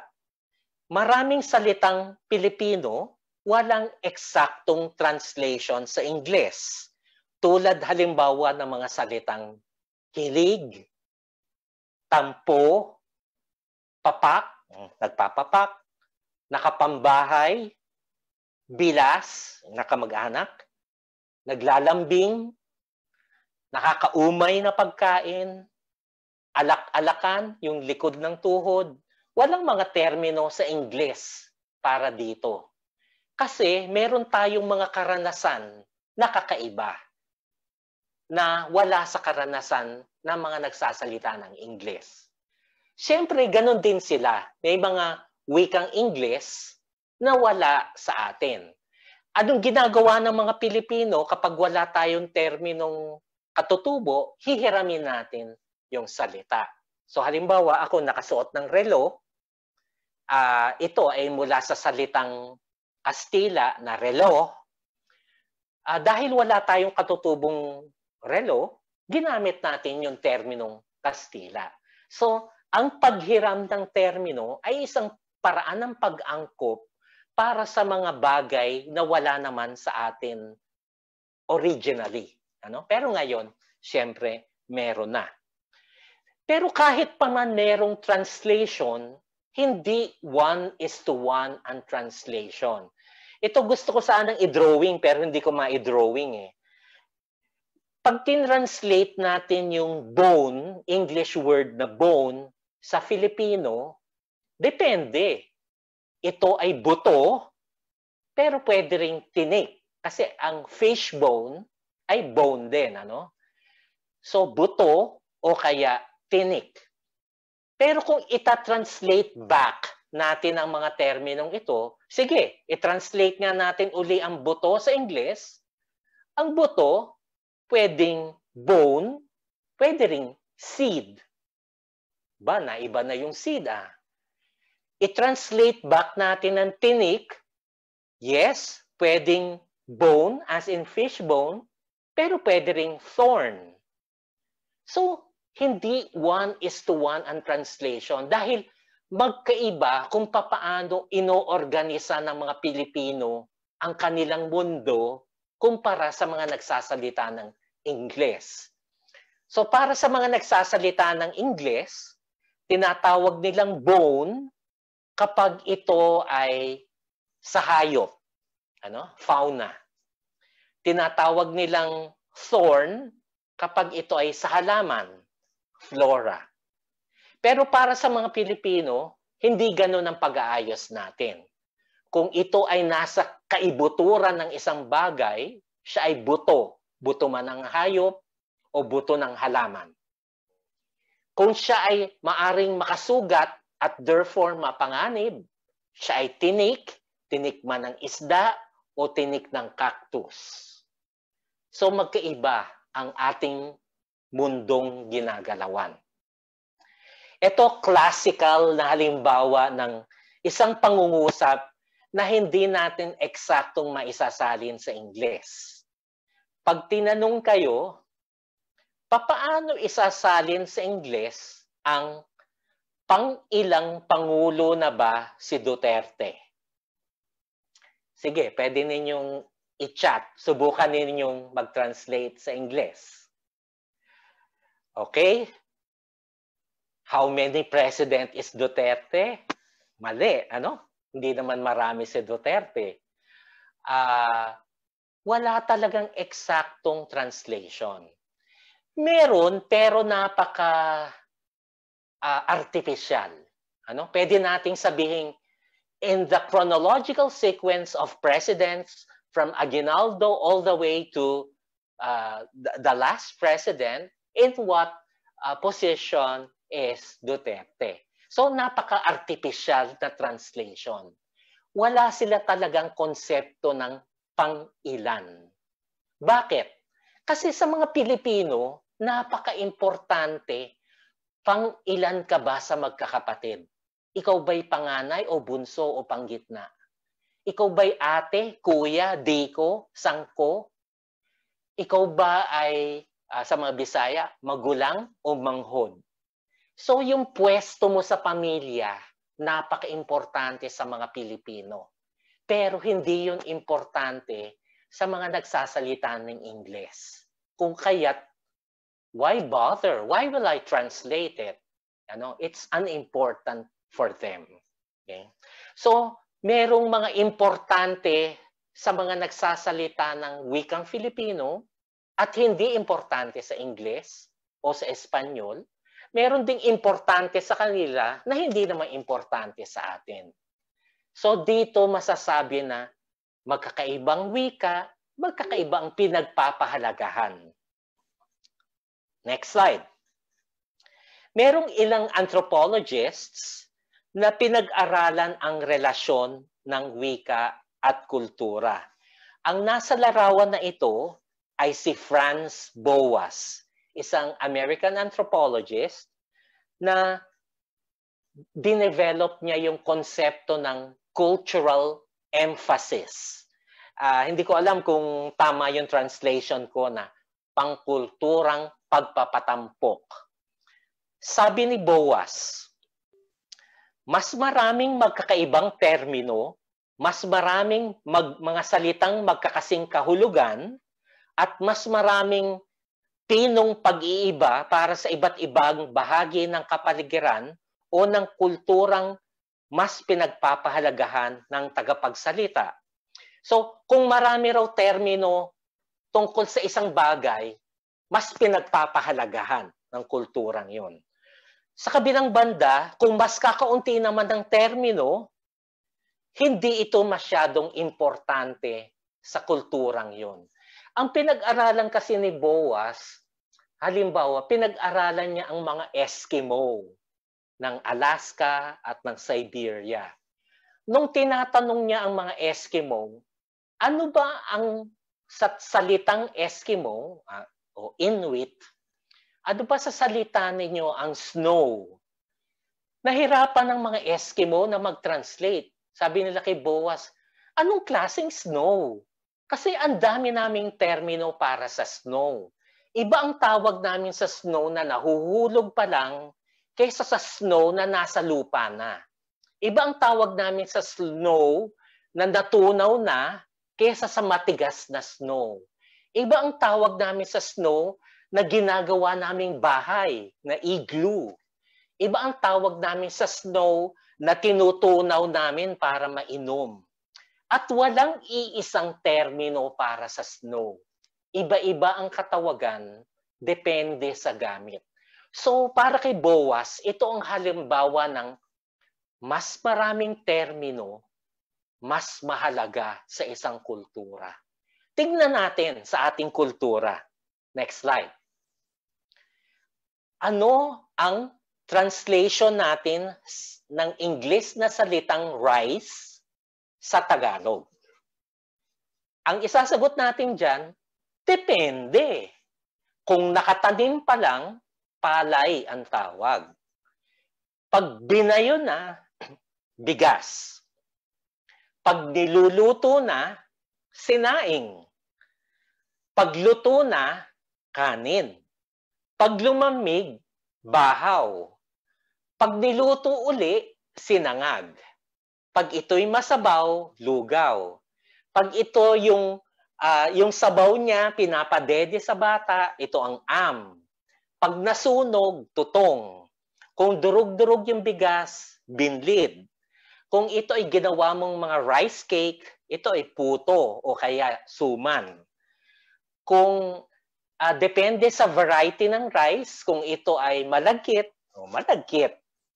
May iba't ibang varieties pa tulad ng wagwag, tulad ng dinorado, pirurutong. Ito yung violet na rice na original na ginagawang puto bumbong. Kung rice flour, ito ay galapong.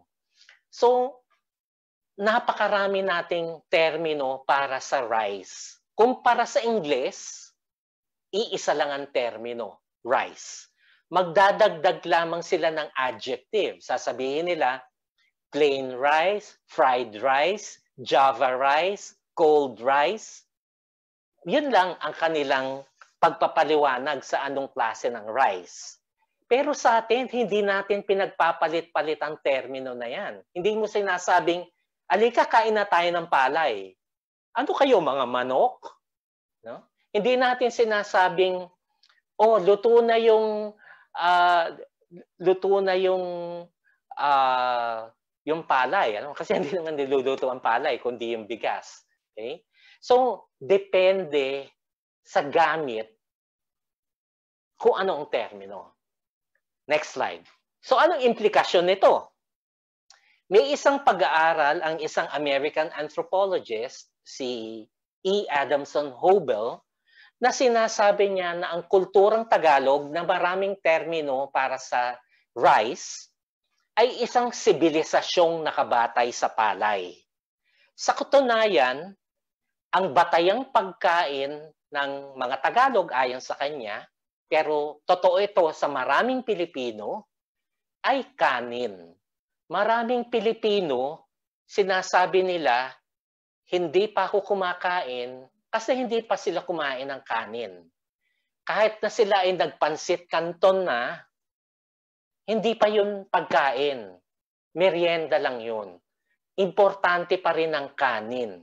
Sa katunayan, ang terminong kanin nanggaling sa salitang kainin o to eat. Kasi para kumain, kailangan may kanin. Marami naririnig ko ngayong may pandemya, ganyan yung kanilang reklamo. Sabi nila, hindi pa kami kumakain kasi ang tinutukoy nila, wala silang natatanggap na ayuda ng bigas. Ano?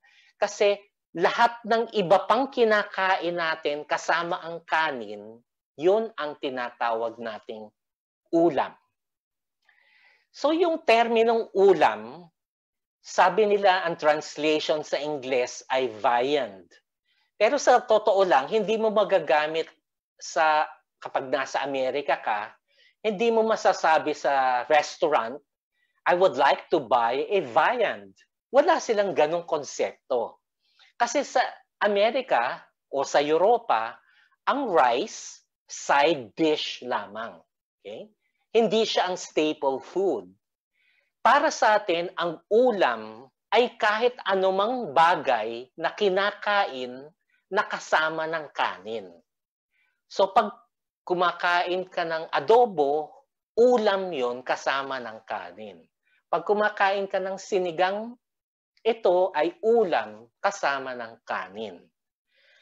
Kapag kumakain ka lang ng ulam at walang kanin, dito pumapasok yung terminong nagpapapak ka. So kanina yun, sabi kong walang translation, papak. Kasi ang namamapak, kumakain ng ulam na walang kanin.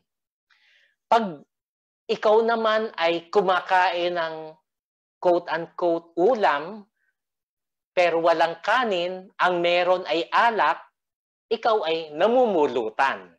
So, natatransform ang ulam kung siya ay ulam o pulutan, depende sa kanin o sa inumin.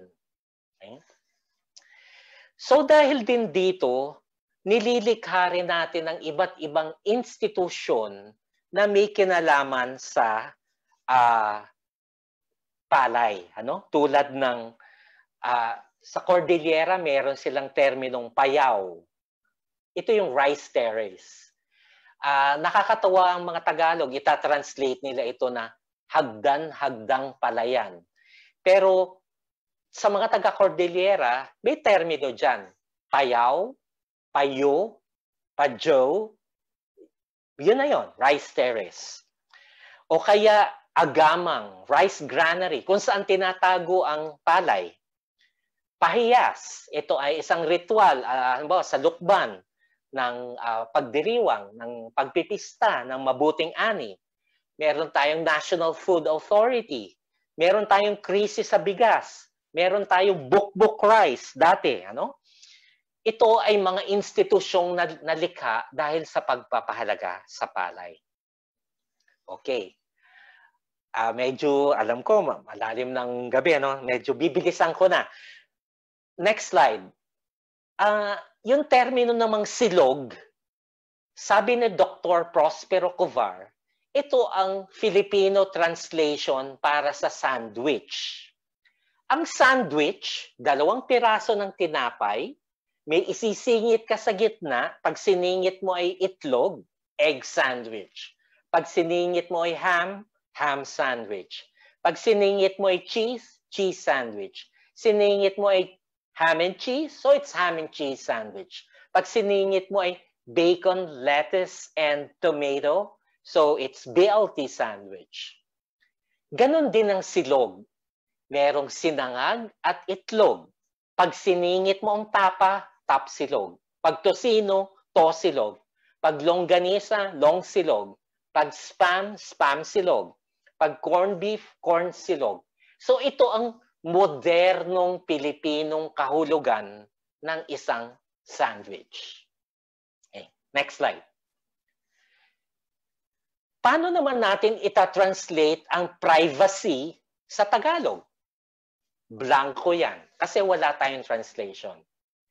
Pag sinabi nating pribado, Espanyol yun. Hiniram lang natin. Pag sinabi nating pansarili, personal yun.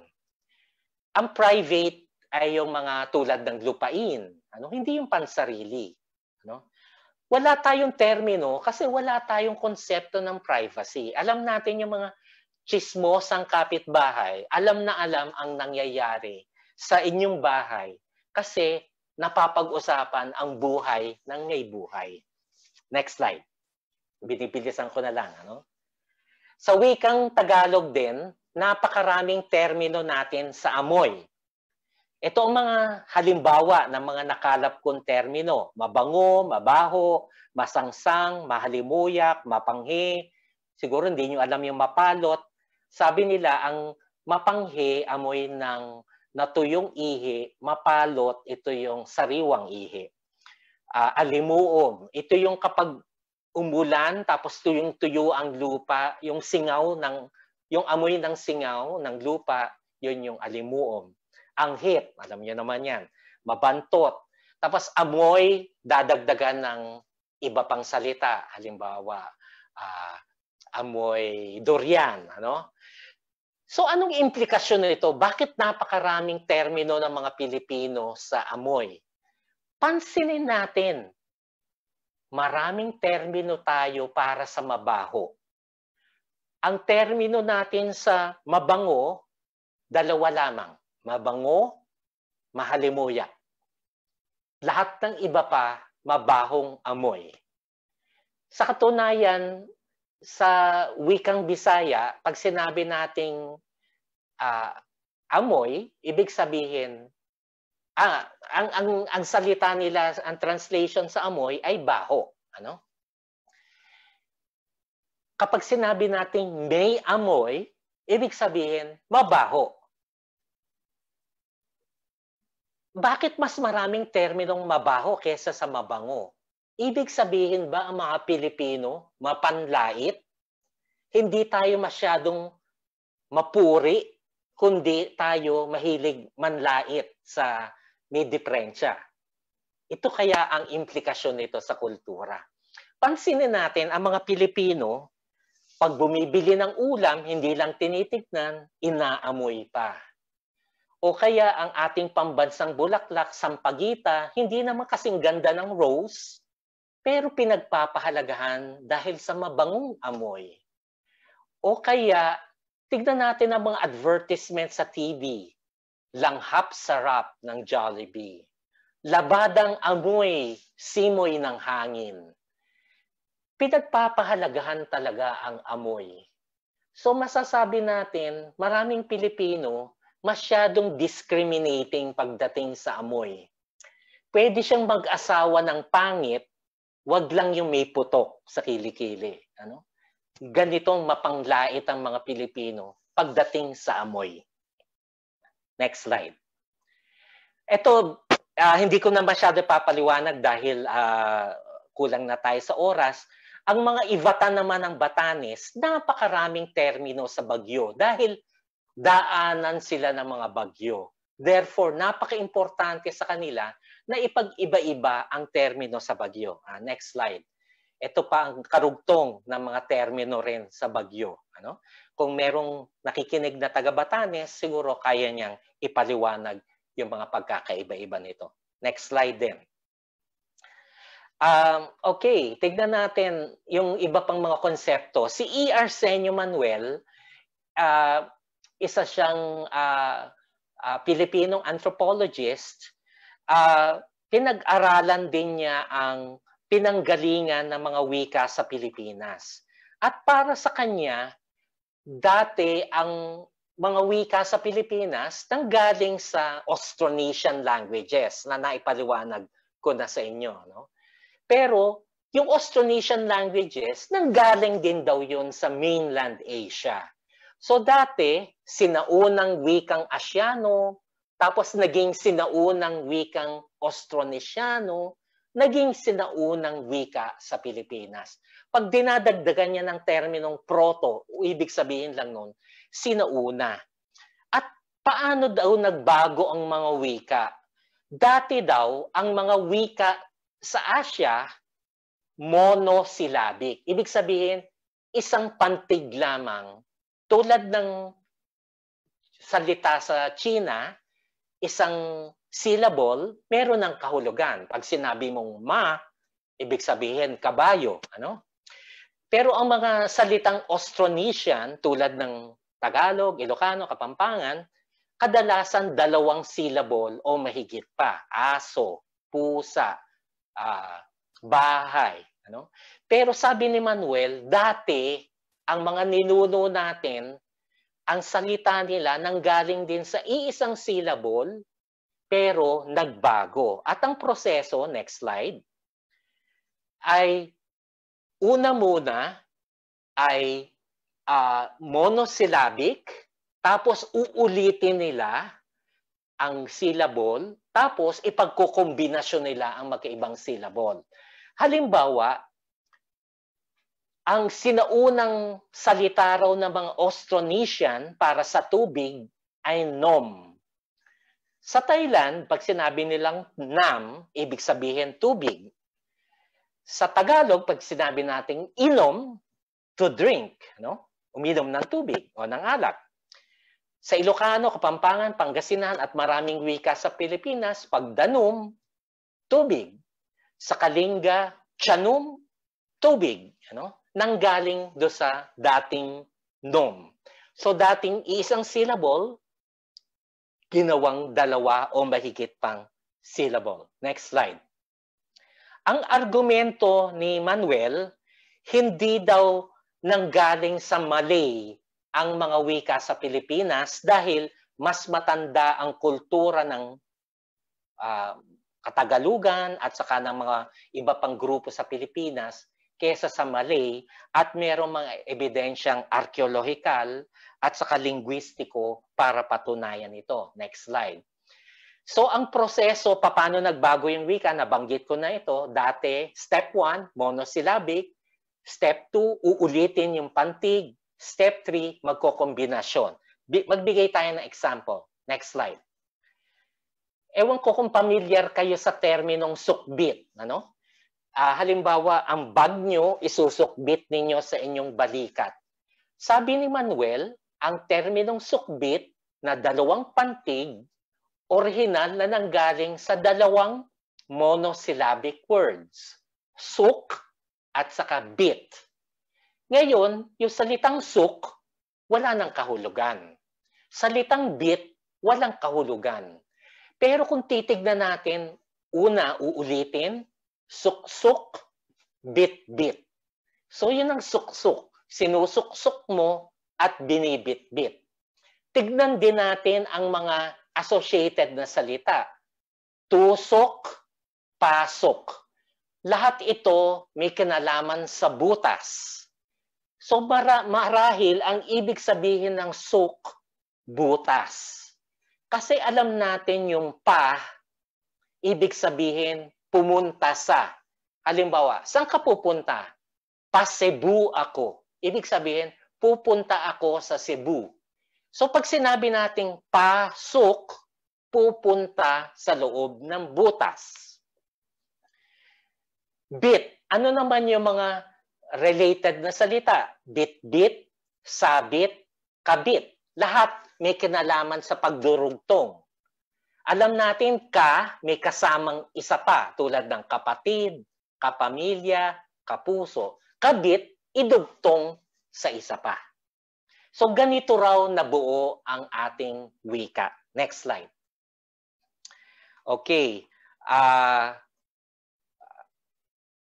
Ito yung pag-uulit. Mapapansin kasi maraming mga termino sa Pilipino na inuulit sa parte na lang ng katawan. Baba, kuko, dibdib, suso, kilikili, ngala-ngala.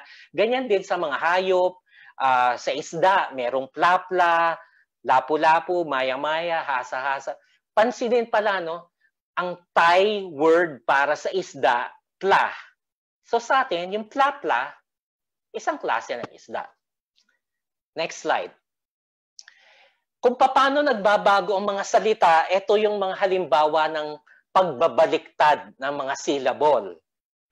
Ito example lang, Tagalog at Ilocano dahil marunong ako kasi mag-Ilocano. Ano? So halimbawa, yung English na cry, sa Ilocano ay sangit. Nabaliktad lang ng tangis sa Tagalog. Yung fish na isda sa Tagalog, naging sida sa Ilocano o sida rin para sa ulam.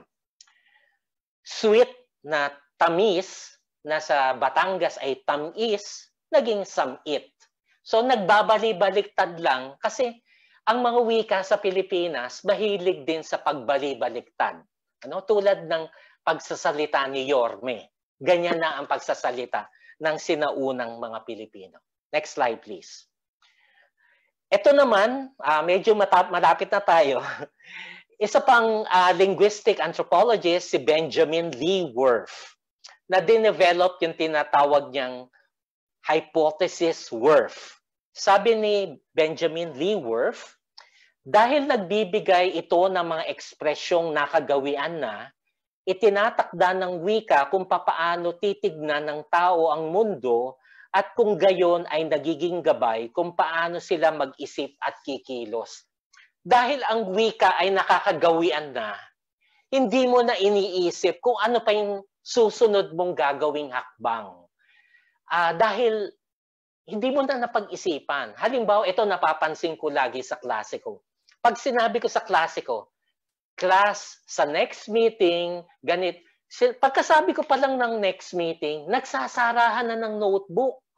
Alam nila, yung terminong next meeting, ibig sabihin, tapos na ang klase. So pag tayo ring mga tao, mga Pilipino o mga tao in general, pag sinabi natin, anong oras na ba? Ay 12:00 na ng tanghali. Ay kaya pala gutom na ako. So napapatingin tayo, meron tayong behavior na itinatakda ng mga naririnig natin o nababasa natin kung ito ay panulat. Okay? Tignan natin ang aplikasyon niyan sa Pilipinas. Next slide. Ito ay isang indie film. Ang pamagat ay walang rape sa Bontoc. Kasi sa Bontoc, sa Mountain Province, pag tinanong mo ang isang Bontoc, ano ba sa inyong salita ang rape? Sabihin nila, rape din. Hindi, salitang English yun. Kung Tagalog, merong gahasa. Ano sa inyo ang katutubong termino sa rape? Sasabihin ng Bontoc, wala kaming termino eh. At kapag pumunta ka sa Bontoc Municipal Hall para pag-aralan ng mga insidente ng rape, wala kang makuhang insidente ng rape. Kung meron mang ng rape, kadalasan ay tagalabas. Hindi siya Bontoc, kundi Dayo. Dahil walang terminong rape ang mga Bontoc, hindi nangyayari ang rape. So pag sinabi ko sa inyo, o sige nga, gawin nyo nga ito.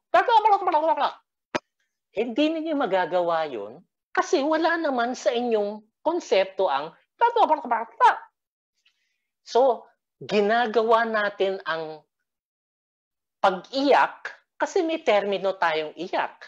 Ginagawa natin ng pagsigaw kasi may termino tayong sigaw. Kung wala tayong termino nun, hindi natin yun alam gawin. Ito ang palagay ni Whorf. Siyempre, hindi lahat naniniwala dito. Kasi totoo na naiimpluwensyahan tayo ng ating wika, walang duda doon. Pero hindi naman masasabi talagang alipin tayo ng wika. Kasi pwede pa rin naman nating labanan ang impluwensya ng wika tulad ng pagbabago ng wika. Next slide. Okay, punta na tayo sa ito, baybayin. Okay. Panulat na wika. So, itong slide na to, pinapakita ang mga sinaunang panulat sa Pilipinas ayon sa pag-aaral ni Paterno noong 1890. So nakalista dyan yung iba't ibang klase ng mga syllables sa wikang Mangyan, Tagbanwa, Tagalog, etc. etc. No? Pero yung palagay ko, yung iba dyan, pagkakaiba lamang ng style. Kasi meron pa siyang Bulacan, Batangas. Alam naman natin ang handwriting. Iba-iba naman talaga ang panulat ng iba't ibang tao. Pero marami dyan, similar naman sa isa't isa. So baka styles lamang. Pero merong iba talaga na medyo kakaiba. Marami dito sa mga klase ng baybayin na ito, hindi na ginagamit. Mga patay ng baybayin. Ano? Pero merong iba na nagpatuloy. Next slide. Ito yung Doktrina Kristiyana ng 1593, nilimbag ng mga Kastila, pero ito yung mga dasal ng Ama Namin, Abaginong Maria, pero ginamit ng mga Kastila ang baybayin para ipalaganap ang mga dasal. Okay? Mapapansin, unting-unti na nawala ang baybayin. Ano? Itong dokumento sa kanan ay isang kasulatan, nakasulat sa Tagalog pero gumagamit na ng alpabetong Latin. Pero mapapansin yung pirma, ito ay dokumento ng 1660 na nakuha ng isang kasamahan namin sa Madrid. Yung pirma, nakasulat pa rin sa baybayin. Ito ay tungkol sa pag-aari ng lupain sa Pasig, kung saan ako naninirahan. Pero yung may-ari ng titulo, ang pirma niya, baybayin pa rin. Kahit nagbago na yung panulat, ang pirma, baybayin pa rin. Napakaganda. Ano? Next slide, please. Meron pa rin mga ilang katutubo sa Pilipinas na gumagamit ng mga katutubong panulat. Maaring ibang katawagan dito, hindi baybayin, tulad ng tinatawag nilang Surat Mangyan. Ito, sulat ng mga Hanunoo Mangyan. Yung kanilang panulat, ito, kutsilyo, isusulat nila sa kawayan, inuukit nila yung mga syllables, at dito nila isinusulat ang mga tula. Yung sa kabila, mababasa natin ang isang tula, kadalasan ito ay mga love letters nila sa kanilang mga minamahal sa buhay. Next slide. Ito naman, Mangyan din, pero hindi Hanunoo, kundi buhid. Medyo kakaiba ang sulat. Naidokumento ni isang anthropologist din, si Violeta Lopez, yung panulat ng mga buhid Mangyan. At isa rin siyang klase ng tula. Pero kung ang tula ng mga Hanunoo ay tinatawag na ambahan, ito naman ay tinatawag na urakay. Okay? Next slide. Ito naman ay panulat ng mga Tagbanwa at mga Palawan sa isla ng Palawan. So yung nasa kanan, actually hawak ko to meron akong sarili ko yan. Lalagyan niya ng apog para sa pagnganganga at merong sulat ng Tagbanwa. At yung mga Palawan, hiniram ang panulat ng mga Tagbanwa. Isang kasamahan naming anthropologist na nagtatrabaho sa National Museum, gumawa siya ng primer ng panulat ng mga Tagbanwa. Next slide. Ito medyo kakaiba. Okay? Ito ang panulat ng mga Eskaya ng Bohol. Yung nasa bahay na yan ay isang eskwelahan sa Bohol at makikita natin yung sulat ay sa sulat Eskaya. At yung nasa bahaging kanan ay ang alpabeto, hindi siya baybayin kasi ABC siya, ng mga Eskaya. Na sa aking palagay ay oo, panulat ito ng mga Eskaya, pero inimbento lamang noong panahon ng Kastila na o kaya baka nung maagang panahon lamang ng mga Amerikano. Kasi mapapansin natin yung mga letra, may mga letrang tinatawag na H, na Espanyol na termino para sa letter H, may letrang X, may letrang Sean, may letrang Cho, na mga hiniram sa wikang Kastila. Bagamat imbento na ito, hindi talaga likas sa Bohol, pero dahil ito'y nagpapatuloy sa ngayon, dahil may mga eskwelahan na ng Eskaya sa Bohol, naging identidad na ng isang grupo ng mga tao sa Bohol na tinatawag ang sarili nila bilang mga Eskaya. Next. Tignan na natin ang modernong gamit ng baybayin. Alam ko, pumapasok na ako sa dapat na paksa ni Jay o ng iba pang tagapagsalita natin. Pero para lang ipakita na kahit na namatay sa kalakhan ang pagsusulat ng baybayin sa pang-araw-araw na buhay, nagpatuloy pa rin siya sa iba't ibang dimensyon ng ating kultura. Tulad ng mga logo ng gobyerno, tulad ng National Historical Commission, gumagamit ng baybayin. O ng aming universidad, itong bilog sa gitna.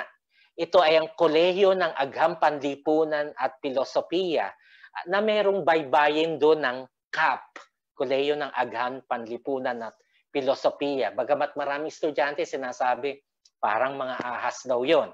O kaya mga grupo ng aktivista, ito nagrarally sila. Merong bandera ito ng Kabataang Makabayan, merong titik na K para sa kabataan na siyang logo ng mga aktivista. Next slide. Ginagamit din sa mga likhang sining. Yung iskultura na ito ni Dr. Jose Rizal, ginawa ng ating national artist na si Guillermo Tolentino. Matatagpuan ito sa UP, sa aming kolehiyo. At doon sa ibaba ng iskultura, meron sa baybayin na Jose Rizal na inukit mismo ni national artist Guillermo Tolentino. Maraming mga kabataan nagtatato sa kanilang katawan ng kanilang mga pangalan o mga mensahe sa likod nila o sa braso nila o sa dibdib nila na nakasulat sa baybayin. Tama man o mali ang kanilang isinusulat. Para sa kanila, isang form of art siya, hindi necessarily panulat. Next. Sa ating pananalapi, ewan ko kung may pumapansin sa inyo, merong baybayin sa ating mga pera, sa ating currency. Okay? At marami pang iba. Hindi ko sasaklawin lahat yon. Dahil lampas-lampas na ako sa oras, ito ang aking last 2 slides. Pagsa-sum up. Una muna, ito yung aking buod. Okay? Masasalamin sa wika ang kaanyuan at katangian ng isang partikular na kultura. Sa pamamagitan ng istruktura ng wikang ito at ng partikular na konteksto kung paano ginagamit ito, matutuklasan natin ang simbolikong kahulugan ng isang wika. Sa Pilipinas, nagsisilbing identidad ng mga Pilipino ang mga wikang ginagamit ng mga tao. Ito man ay Tagalog, Ilocano, Kapampangan o ano pa mang wika. Ang muling pagsasabuhay ng baybayin sa kaso ng inyong samahan ay isang simbolikong hakbang ng maraming Pilipino para palakasin at patibayin ang kanilang identidad bilang mga Pilipino.